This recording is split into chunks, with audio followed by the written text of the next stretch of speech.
이 운동만으로도 발목 지킬 수 있습니다.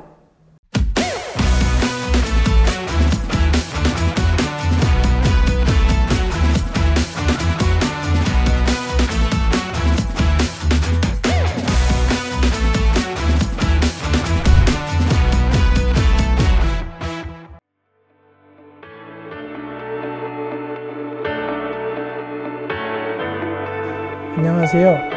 정형외과 전문의 경봉수입니다. 발과 발목은 걸어다니는 가장 기초 구조물로 잘만 관리하면 수술까지 가지 않을 가능성이 가장 높은 부분입니다. 하지만 등한시에서 수술이 필요한 상태가 되는 가장 안타까운 부분이기도 하는데요.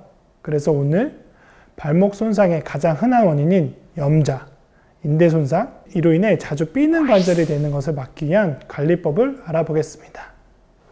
발목은 종아리의 경골, 비골, 그리고 발목뼈라고 하는 거골로 이루어진 관절을 말하고요.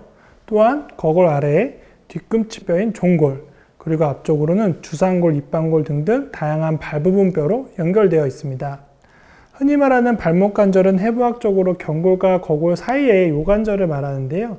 실생활에서는 거골의 밑에 종골 사이에 거골화 관절까지 포함하여 설명하게 됩니다. 발목 관절의 세부적인 구조물은 각 뼈 부분들이 만나는 연골 부분과 주변을 싸고 있는 인대 부분들이 있는데요. 이 안쪽에 가장 큰 삼각인대, 그리고 바깥쪽에, 여기가 제일 중요하죠. 바깥쪽에 앞쪽으로 있는 전화경비인대, 정거비인대, 종비인대 등등이 있겠습니다.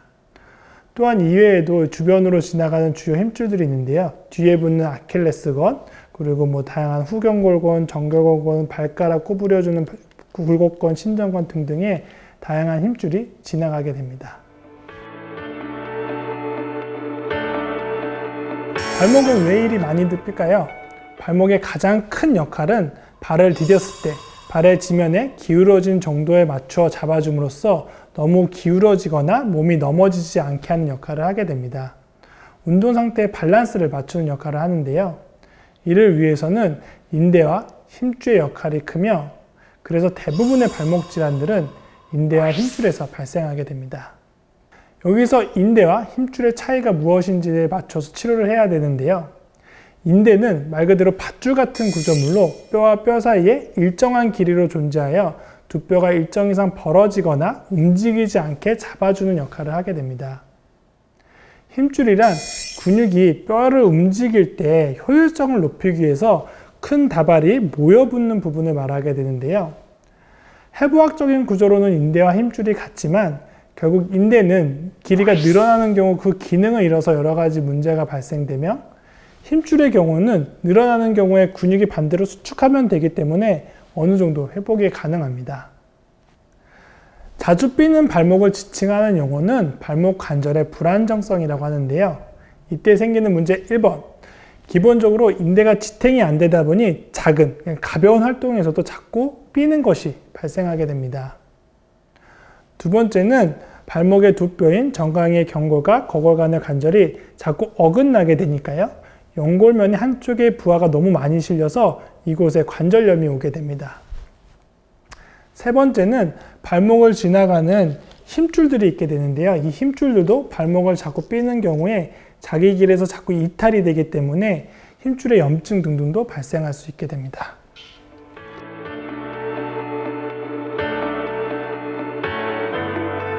흔히 염좌라고 하죠. 발목을 삐면 가장 먼저 해야 할 것은 무엇보다 중요한 게 안정입니다.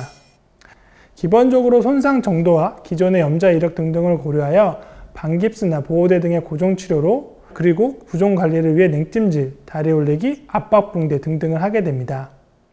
고정기간과 안정기간은 손상된 정도에 따라 다르며, 여기 중요한 점은 이미 손상된 것은 어쩔 수 없겠지만 인대의 기능이 최대한 잃지 않게 늘어나는 것을 최소로 하는 것입니다. 발목 인대의 경우 주변 기관의 위에 피하지방, 밑에 관절막 등등 구조물들이 위아래로 둘러싸고 있기 때문에 인대 손상이 적은 경우 그 파열면이 접히거나 다른 곳으로 옮겨지지가 않기 때문에 관리만 잘하면 거의 정상 길이로 낫게 할 수 있습니다. 이를 위해서 초기의 고정과 안정이 매우 중요합니다. 일반적으로 손상 이후 일주 이내를 급성기, 그 이유를 아급성기라고 하고요. 평균 두세 달의 시간이 지나서 이 회복이 다 끝나고 나서를 만성기로 표현합니다. 급성기에는 방금 드린 안정이, 아급성기에는 급성기 해결되지 않는 부분의 해결, 그리고 회복이 끝난 뒤에 남아있는 문제 부분에 대한 해결을 위한 만성기 부분 치료로 나누게 되는데요. 급성기가 지나도 인대가 부어있거나 발목이 부어있고 통증이 지속되는 경우는 부종을 가라앉히거나 통증 조절을 위해 물리치료, 충격파 치료 등등을 하게 되고요. 필요에 따라 주사치료를 할 수도 있겠지만 가장 중요한 것은 인대의 길이가 늘어난 것을 짧게 해주는 방법은 수술 외에는 없다는 것을 알고 계시고 그 통증을 조절하는 것에 포커스를 맞추고 해야 됩니다. 이미 인대가 늘어나서 불안정이 발생한 경우라면 물론 아쉽지만 방법이 없다고 얘기 드려야 되는데요. 그렇다고 포기할 수는 없죠. 그 정도에 따라 치료 방향이 바뀌긴 하겠지만 결론적으로 할 수 있는 최선은 인대가 늘어나 불안정성이 자꾸 발생하는 상황을 제한하는 방법과 인대와 같은 방향으로 이어지는 근육과 힘줄을 강화시켜 생활 중에 어긋나는 것을 줄이는 방법 두 가지가 있겠습니다. 첫 번째는 발목을 삐는 상황을 없애는 것. 대표적인 바닥이 울퉁불퉁한 상태나 포장이 잘 안 된 곳에서 과도한 보행이나 달리기 등을 하는 것을 막는 것이고요.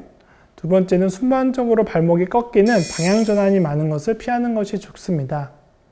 대표적으로 자전거 운동과 같이 발목이 안전된 상태에서 운동하는 것이 가장 좋겠습니다.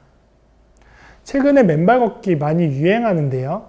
발바닥을 포함한 밸런스 기관에는 다양한 자극을 주는 면에서의 장점은 있겠지만 불안정성이 있거나 발에 관절염 변화가 있는 상태에서는 이런 불안정한 충격은 손상을 일으킬 수 있기 때문에 주의를 요합니다.